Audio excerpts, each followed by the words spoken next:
घरामध्ये कोणच नाही आणि मुलं पण क्लासला गेली होती आणि मी एकटी असले ना, माझं डोकं शांत बसत नाही. मला काही ना काही वेगळं काहीतरी ट्राय करायचं असतं.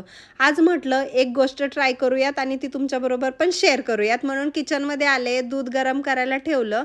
तर हे म्हशीचं दूध होतं, त्याला मी फाडून घेतलं लिंबाचा रस टाकून आणि नंतर माझ्याकडे बिस्किटं होती, तर त्याला काय केलं मी थोडंसं तोडलं आणि मिक्सरच्या भांड्यामध्ये टाकलं.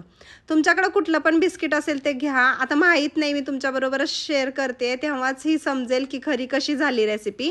त्याच्यामध्ये मी बिस्किटांमध्ये तूप टाकून त्याचा चुरा बनवून घेतला, एक केक टीन घेतला, त्याच्यात हा चुरा टाकून प्रेस करून फ्रीजमध्ये सेट करायला ठेवलं. आता हे दूध आहे ना, खूप वेळ झालं फाडत होते, पण ते नीट फाटत नव्हतं, म्हणून मी याला दोनदा फाडलं आणि याला छान असं सगळं पाणी आहे ना, ते आपल्याला काढून घ्यायचं आहे. साधारण 2 वेळा फाडून मग मला हे वाटीभर पनीर मिळालंय त्याचं.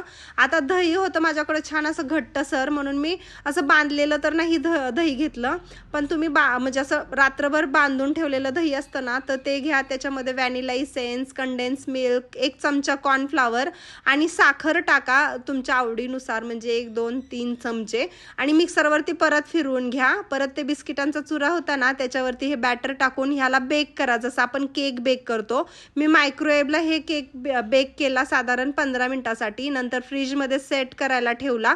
लगेच काढला ना, तर हा एकदम सॉफ्ट होतो चीज केक सारखा, म्हणून याला आधी थंड करून घ्यायचा आणि नंतर मग कुठलंही टॉपिंग टाकायचं. मी तर चॉकलेट गनाश बनवून घेतलं, त्या केकवरती टाकलं आणि एवढा अप्रतिम, मला वाटलंच नव्हतं की खरंच एवढा छान बनेल का. मी ट्राय करत होते, पण लकीली एवढा भारी केक झाला की घरात सगळ्यांना खूप आवडला. चीज केक सारखा दिसणारा तर आहेच हा केक, पण टेस्टला म्हणजे एकदम चीज केक नव्हता बरं का, कारण चीज केक थोडासा आंबटसर लागतो. एवढा टेस्टी, आणि बघा त्याचा पीसेस, जसं आपण जिलेटिन वगैरे टाकल्यानंतर केक कसा एकदम असा सेट होतो, एकदम छान झाला होता.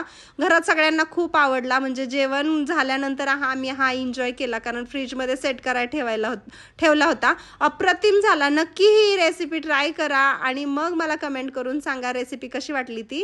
व्हिडिओ आवडला असेल तर लाईक शेअर करायला विसरू नका.